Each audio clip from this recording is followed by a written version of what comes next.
Cancel. Loko. Buti nga sa'yo.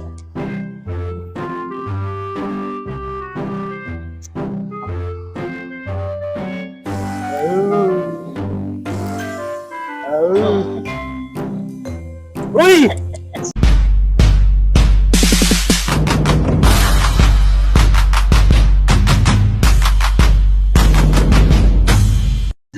Come on, sir!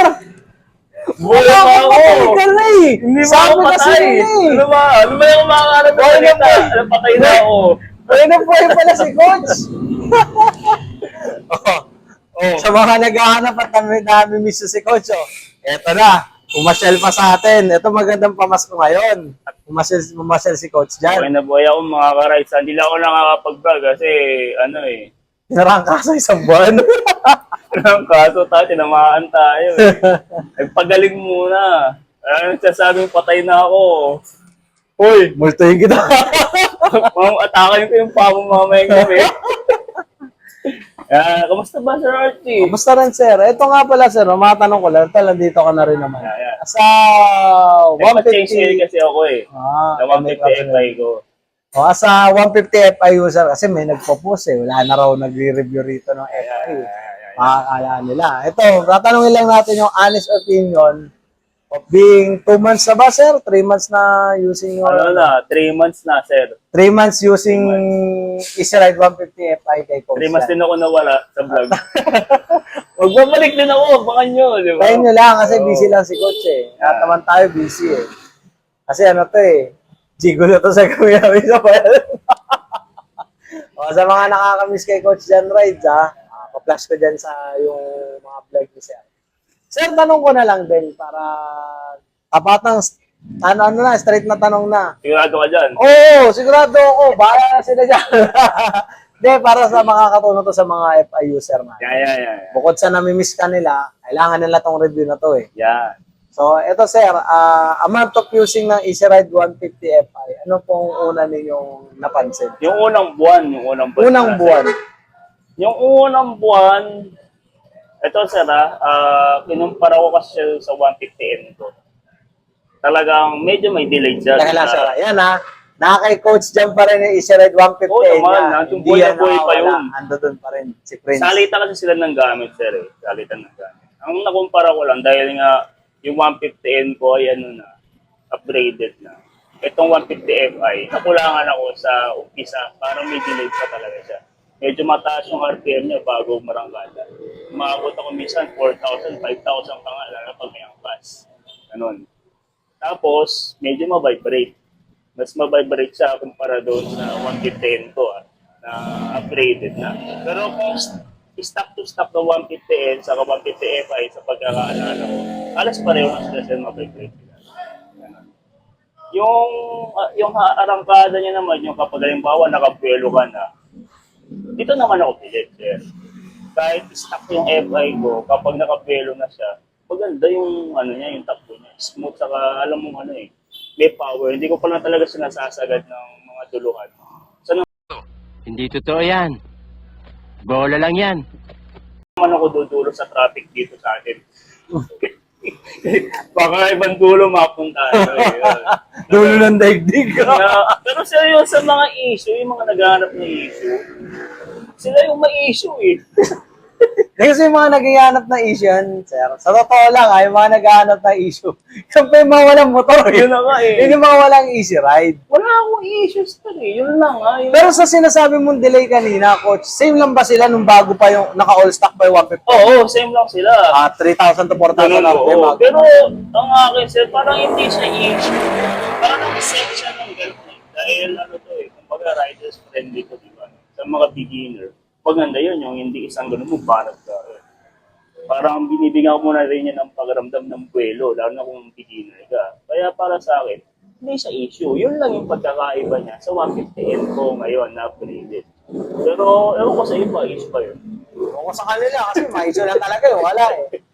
So sa pangalawang tanong ko, coach, kasi maraming maraming nagtatanong. Sa mga nagtatanong, no, pwede kayong order sa Shopee ni Coach. Yun, no? Ipa-flash ko rito. Thunder pit stop. Ayan, Yan. Thunder Pit Stop. Shoutout sa Thunder Pit Stop. Tapos ngayon, pangalawang tanong ko kay Coach Dan.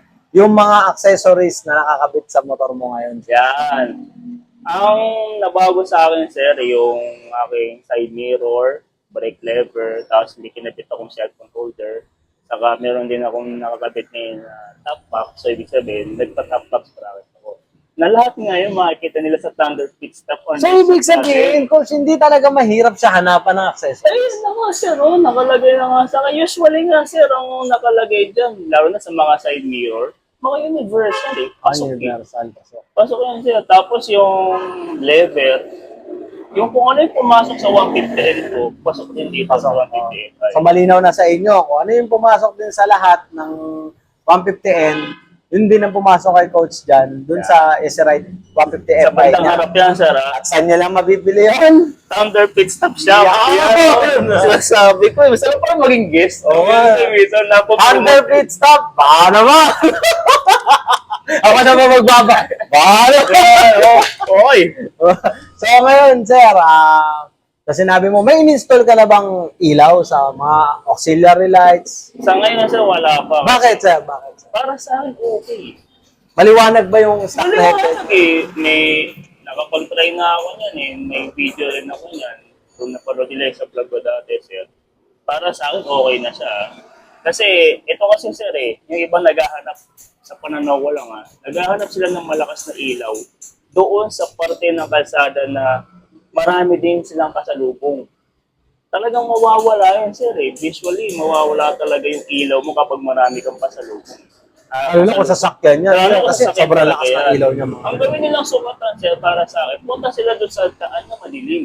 Na sila lang. Doon sila lang. Talagang doon nila makikita kung gano'n talaga kalakas yung ilaw. Pero kasi talagang normal yan, sir. Eh. Kahit nga MDL ka, dahil di ba, si Prince ko, yung 150 ko, yung ilaw mismo nun, naka-MDL na yun eh. Talagang kapag may kasalubong ka, lalo na malaking sasakyan, medyo sumasabog talaga yung ilaw eh. Siguro, science ba yun, di ba? Kasi ganun yun eh. Ayun na! Sasinis ka. Kaya, kung doon nila hahanapin, sir, may hinaan sila. Ako, para sa akin, kung sa madilim na lugar ng mga nadadaanan ko, sapat naman yung sabog ng ano eh. So, maganda yung forma, sir eh. Kaya ayoko naman ng dagdagan. Talagang Siyempre, parang ang tapang ng lalo na pag yung Matapang, daytime running light pa lang ang nakabukas. saka inaalala ko sinasabi mo lagi, baka mawala warranty pa nagkabit. Pinaligod ko yung wirings, di ba? Pero in short, sir, wala ka rin nagka-issue dyan sa mga ilaw. Wala. natin. Signal light, nakikita ka naman kahit Working, umaga. working lahat yan. Kasi meron nagre-reklamo iba eh. Headlight yan, sir, baka sa umaga, hindi kita yung pag nagsisignal light. Gino mo eh. Kahit ano nila, kita ko rin sa vlog nila, binlog ko yun ng umaga, pinaon ko yung signal light. Maganda. So, tapos sa riding comfortability, yan ang sunod na tanong natin. Kamusta naman po? Pati syempre, si ma'am, si Mrs. Rice na kasuyakin. Yan yung lagi ko sinasabi, sir, kahit mo pa, no? Iba yung upuan talaga na ito agad. Yung upuan ng FI sa stock. Napakalambot. Actually, hanggang ngayon, sir, hindi ko yung pinapalitan. Stock yun. Kahit yung sa pin nun, kahit nag-agad-skis ko na yung siguro, kalmutin ng pusa, magputa, saka walang papalitan. Kasi para sa akin, yung upuan, ang laking tulong niya kagad doon sa riding comfort niya. Tapos yung mga shocks niya naman, okay yung shocks na ito stock pa rin ito sa akin mga ka-rides So, ayun na, stock. Ulitin ko, stock pa rin yung shock ni Coach. Harapan likod yan, sir. Harap, hindi ginalaw. Walang repacking na ginawa. Wala, oo. Stock lahat talaga. Out fresh from the casa, yun pa rin po. Yun. Siguro, sir, yung mga napapansin na itong makalugto, yun nga yun, yung fresh from casa, hindi nila tinignan yung pressure ng gulong. Sobrang tigas. Pero ako, sir, personally, ginagamit ko dyan, 30-30 lang. Oh, yun ang PSI ni Coach sa gulong niya. 30-30. Siyempre, bakit 30-30? Kasi parehas po sila ng sukat ng harap at likod. So, para sa akin, okay yung ganun. para kay Coach yan, pero siyempre, depende naman sa inyo. Oo. O kung ano sa inyo, i-comment nyo dyan sa baba kung anong PSI nyo sa inyo para makakuha rin na ito. Ako yun lang ang nakita ko, sir, na tumiming dun sa shocks niya sa harap sa likod. 30-30 yung PSI. Swabe sa akin. Tapos, yun, diretso yung forma ko ganun. Kasi nga, nakatulog ako kapag nagdadrive. Diretso ko. Buti nagising ka. Kaya matagal ako nawala, nagising ako. So, naka-next ko. Pero sir, nung first time na nilayo mo yung Ang layo nung narating yan. Oh, yun, layo. Gano'n layo, sir? Hindi, meron nilayo mo yan, sir. Yung comfortability ba ng N tsaka ng FI is same ba? Oo, sir. Kung Hindi naman mapapag-upo mo, bigla kang... Ganda ko. Ano yan, sir, yung riding position, stock to stock, pareho lang. Ang naging advantage talaga ng FI is yung upuan niya. Tapos kung stock to stock ng shock sa likod, mas maganda yung play ng FI. Dahil sa 150N, alam natin yan, medyo dagdag talaga yan. Kaya nga, yun ang madalas na ginagawa kaagad ng mga ulo pinapalit. Isa pang question, Dahil sir. tanong eh. Oo nga, maraming nga akong tanong. Mahirap Kasi pala maging guest. na-miss kita, Ganyan sir, pala eh. ginagawa ko sa ito. Tapos, sir, tanong kita, sir. Na-try mo na bang i-full tank yung FI mo? Oo, na-try ko na. Ilan ang fuel capacity? Yan. Sa akin, sir, 8. Oh, kay Coach Jan yan, ha? Kay 8 Coach yun Jan sa akin. yan. Hindi ko alam sa iba, di ba? May 10, may 12. May 12, may 10. Pero may 10. tama ka nga doon, sir. Siguro doon sa manufacturing nila. Minsan, nag-iiba yung nilalagay na tank. No? Sige, sir. So, sa fuel capacity, 8 liters. Sa akin, 8 liters kay Coach Jan. Sa inyo, kung 12, okay. Hindi, mas okay sa inyo. Mas mahaba biyahe nyo. No? Ang trade-off noon, pag nag-pull tank, mas mabigat. Di ba, sir? Si Coach Jan pala, nag-change oil siya, pero hindi pa siya nagpalit ng fuel filter. Kasi ang fuel filter natin, standard, is 4,000 kilometers talaga bago na. Yung sa mag, sir, since dito na yan, nagka-problema ka pa, sir? Ay, wala, sir. Yung masasabi ko, talaga, bit-bitan talaga ng itlog ko, sir. Ilang beses na akong na-saldak dyan. Minsan talaga, di mo naman maiwasan, bigla akong lubak, di ba? Na-testing mo na masaldak sa putikan, sir. Oo, gano'n. Wala eh. Wala talaga eh. Tapos tinicheck ko agad eh. Pag nung tuko, tinicheck ko agad. Wala talaga mga ka-rice. Matibay talaga yung version ko ng mags na ng FI. Kaya huwag na kayong matakot. Kung may panggastos kayo, magpa-convert kayo ng FI. Pero sa mga walang panggastos, okay na yun. Ano yun? Goods din naman ang stock ng NMAX. Kaso, ang problema kasi natin doon, magastos. Magastos yun eh, di ba? Gagastos ka na malaki. And pair to isang mags na magpapalit ka for 250, doon ata parang abot ata ng 8,000. 8,000. Sige, andun tayo. Maganda yun kasi di ka na mababasagan. Pero syempre in the long run naman. Diba? Oo. Okay pa. Tapos pangalawa pa, sir, yung mga stock tires niya, matutulas ba? Okay pa sa akin, sir. Yung tulas niya, siguro nung unang labas ko sa kasa, nung hindi pa siya tumatakbo, di ba? Usual naman yun sa bagong gulong eh. Nag-break-in din yan, sir. Oo, nag-break-in din. Nung hindi pa nag-break-in, medyo madalas talaga nakakatakot na aramdaman. Pero nung mga naka 200 pataas na ako ng kodo, yun, okay na sir. Paano naman? Pakapit. Bumibanking ako sir doon. Pag ganun yung banking mo, sir. Grabe yung banking ni sir. Pag ganun, wala na lang, babaliktad na pa. Pero hindi, seriously mga ka-rice, ano naman, basta tamang lang. Antayin nyo lang ma-break yun. Sir, ito pa yung isa pa natin question, sir. Since nag-change oil kayo ngayon, ilang kilometers bago nyo change oil yun, sir? Yan, dahil ako ay, Busy talaga. busy. Dapat, diba, sabi nila sir, 500. No? Ako, inabot ako ng 940 something. Basta mag-1,000 yun sa akin. Ngayon lang na-change oil. Sabi nila, sir, coach, in 3 months, ngayon ka pala naka-1,000. Ulit-ulit ko po sinasabi, malapit lang yung bahay ko sa trabaho ko. Wala naman para ma-please lang kayo, umikot pa ako ng Cubao bago ako pumunta sa trabaho. Ang ganda, ito yung point to point ng bahay mo, tsaka ng trabaho mo. Papaikutin Yan. Para lang ma-please sila, di ba? Hindi naman gano'n. Kaya hirapan pa yung sarili. Yun, No? halos ngayon lang ako naka-1,000, sir. Pero, yun, sa bago ako magpa-change oil, medyo ramdam na nga. Siguro wag nila akong gayahin. Kapag bago talaga, mas maganda 500 pa lang. Ramdam ko na medyo talaga yung mas tumindi yung vibration niya. Saka parang medyo magaspang nga talaga. Kasi iba kasi dyan, sir, by the book sila eh. Kung ano yung nakita nila sa sa user manual dun sa 1,000 is 1,000 din talaga sila. So, binigyan na kayo ng insight ni Coach dyan na kung paabutin nyo pa doon, baka hindi nyo rin naman magustuhan yung magiging tank. So, kaya ako lagi kong advice, sir, 500, sir, change oil na kayo. Gear oil, after that, pwede na 1,000. Pero kaya alam mo ko, sir, ako every 500 ka nagpapalit ako. Oo, lalo na rin kay Prince, every 500 si sir, minsan nga 490 lang. Ano lang talaga, na busy lang, hindi nakakapunta. Kasi yan ang ano yan ang isa sa magpapatagal ng buhay ng motor ninyo, yung lagi kayo maagap sa pagtitin. Yun. So, tapatan na tayo, sir. Sige. Eto, baka last question na to. Sige, Fuel capacity, fuel consumption. yan, lagi ko nga nababasa yan. Kahit, Ang daming, doon sa group, ang daming mathematician eh. Oo. Compute silang ganyan, no? Na, ganito yung sa akin, ganito yung ganyan. Ako, sir, ganun sa akin eh. So, tumakbo ako 1,000 divided by 8. Hindi ko talaga. Hindi kasi talaga ako sa lunes. Hindi ako mahilig. Ayan, tinatapat na kayo ni Coach dyan. Hindi talaga siya may pag-compute.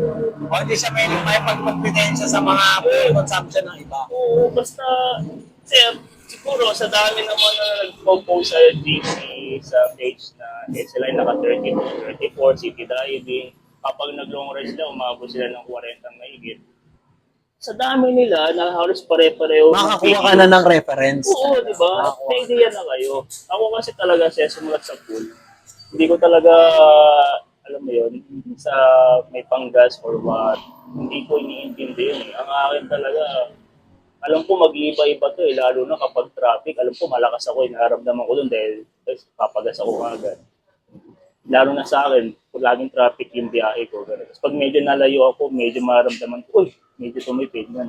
Pakiramdaman na lang, sir. Pero kung gusto talaga nila yung exact figure na kukunin ko yun, pag sinipag ako. Kasi pag sinibang si Coach yan. Pero at least nagkaroon kayo ng reference. Oo. Bukod dun sa group na nababasa ninyo kung ilan yun sa kanila, binasa rin ni Coach yan sa kanya. Then base rin sa experience ko, yung isang customer namin. Ito kasi talagang, ito Coach, titipid talaga to. Kasi ang biyahe niya matnog eh.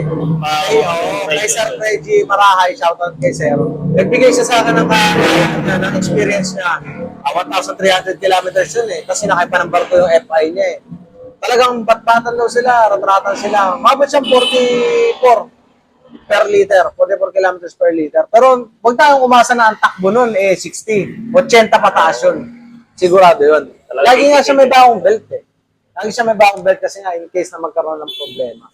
Yun yung share niya sa akin. Then kaya ko rin nalaman na magkaroon din ako ng matibay na reference bakit yung iba 12 liters ang fuel capacity. Siya rin mismo nagpatunay sir. Sa kanya, 12. Oo, sabi niya, sir, pag nagpagas ako eh, full tank, 12 yan.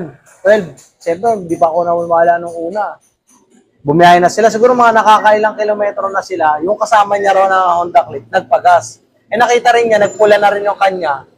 Nag-blink na rin. Nagpagas na rin siyang full tank. Doon niya nakita na nang nagas sa kanya, 7. So, ibig sabihin, pag pumunta ng warning sign yung bar mo, may 5 liters pa. Nalaman yung... Malayo-layo pa yun. Malayo-layo pa. Pero siyempre, pag gano'n nagbiblink ka, hindi mo naman na matatansya kung ilan na lang talaga. So, siguro sa lalim, hindi na naabot ng floater, sir. Kaya hindi na masyado talagang ano. Pero yun yung binigay na reference sa atin nung bumibiyahe, ha. Pag nag-blink yan, 5 liters pa yun. So, sir, isa pa. Alam mo, tapos na, ha.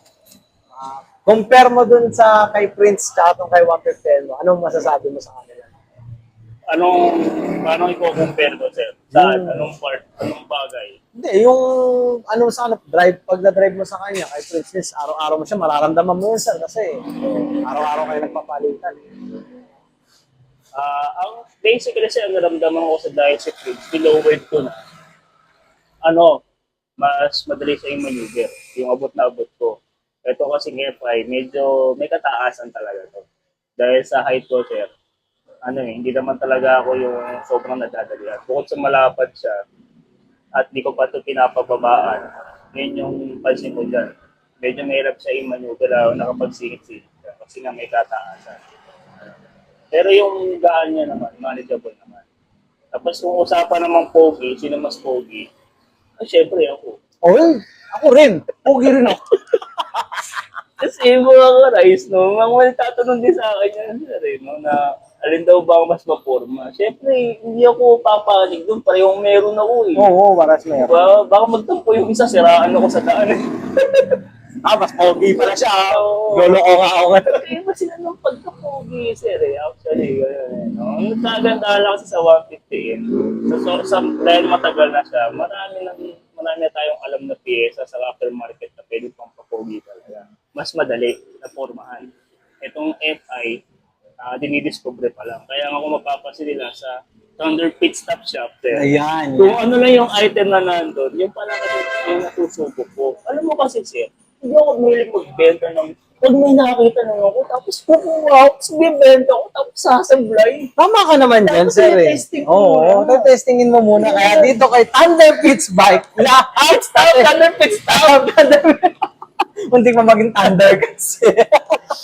Thunder Pits Stop. Lahat na nandun, Nasubok. Nakikita mo lahat mga Yun, kapag-post yan. subok Eh. yun. Papakita ko naman dyan sa video sa inyo eh. swak yun. Kung may madadagdag man tayong item doon, ibig sabihin mga karais, na-try ko na din. So sa madaling salita, sir, hindi ka rito makabenta lang. Hindi ako makabenta lang. Kailangan tested mo muna. Ayun, may pagmamahal sa mga consumer. Yes, yan tayo mga Parang si Motorstar, di ba sabi ko nga sa inyo, minsan may nagko-comment na, si sir parang hindi nagtatrabaho sa Motorstar kasi parang may side na parang nasisiraan. Hindi po yun mga suki, ano? Yun, sinasabi ko yun, as long as makarating din sa planta, mabago rin nila. Then pinupulsahan ko rin yung mga sinasabi ninyo, yung mga ano ninyo, para kahit pa paano, may lalapit natin, mababago, kagaya yung mags, di ba? Kumalat. Di ba? Inaksyon na naman eh. So, ayoko rin magbenta nung basta makabenta na lang. Gusto ko ando doon pa rin yung after sales namin nito. Yan. Sa inyo, sir, pwede mo naman i-promote yung channel mo tsaka yung munti nating shop dyan. Yun, mga ka-Rice, no? Maraming salamat sa support ninyo. Siyempre, kay Sir Archie, nagpo-vlog na rin siya, di ba? Sinasabi ko niya, nakikinig din natin sa wakas. Ang tagal nag-isip na ito eh. Kasi kala nila, coach, trip ko lang to eh. Di nila alam, matagal mo na ako talaga. Oo, kala nila. Saka ano, may bumanat din kasi sir eh. Wala na, papalitan ka na Sir Archie sa Motorstar. Matagal na po si Sir Archie sa Matagal na ako dito. Si Coach Jan ka papalit sa akin.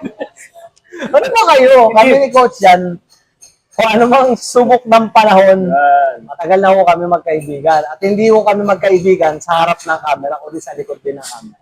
Yun, So sinasabi nyo ba, plastic lang yan, pa-hype lang yan. Hindi naman kami ibang tao dyan na puro hype lang, ma-hype lang eh. Kami, totoo kami dito. Ano, makabenta lang? Oo, makabenta. Hindi kami ganoon, mag-hype na para makabenta. Hindi. Kami nag-hype kami dahil hanggang likod ng camera. Magkaibigan kami ni Coach Jan. So, ayun mga ka-Rice, no? Kung paano nyo sinuportahan yung Coach Jan na Rides channel, supportahan nyo rin po. Sir Chi. Diba? No? Para sabay talaga tayo, angatan tayo. Ganun. Wala tayong ano. Then sa mga naghahanap din po ng ibang mga accessories pa, saan mahanap na? Siguro magbanggit sana, babubulol ako eh. Thunder Pit Stop Shop. Yan. So, May Shopee, may TikTok. O yan. So, ibig sabihin, sir, yung mga nakakabit sa'yo, maladagdagan pa yan. Nalitagan pa yan, sir, kasi ako, kumbaga, testing ko muna. Kapag okay, i-benta ko. Pag hindi, ba't ko may benta? Tapos, kung makabenta lang. Oo, di ba? Ibig sabihin, sir, hindi lang mga isa-red 155 pwede lumapit sa shop mo. Hindi lang, sir. Actually, yung halimbawa, yung side mirror, universal yan eh. May mga customer na nga tayo na branded yung mga motor na yan. Kaya sila, pasok din yun eh. So, unti-unti lang talaga. Oo, sa mga kamag-anak ninyo na naka-branded, baka pwede nyo naman ma-recommend yung shop ni Coach Jan kasi Thank lahat you. kompleto. Madadagdagan pa yan. Siguro hindi ngayon, baka next year kasi medyo busy lang si Coach. Pero saan nyo, lahat ng bibili nyo dyan, quality, maayos lang makukuha nyo lahat yan. Unti-unti lang. Siyempre, mga Coach Jan rides. Oo, alam mo, mahirap na mapahiya, di ba? So, ano ba? Kanya-kanya outro tayo, sir. Ayan, Outro ayan. mo. Always remember. Lagi na tatandaan. Ano ba, outro mo? Ako, peace lang pala. Ano ba? babayo. Okay, ulit na, sir. Always remember. Lagi na tatandaan, ha? Babayo. Peace lang, walang away. Babayu!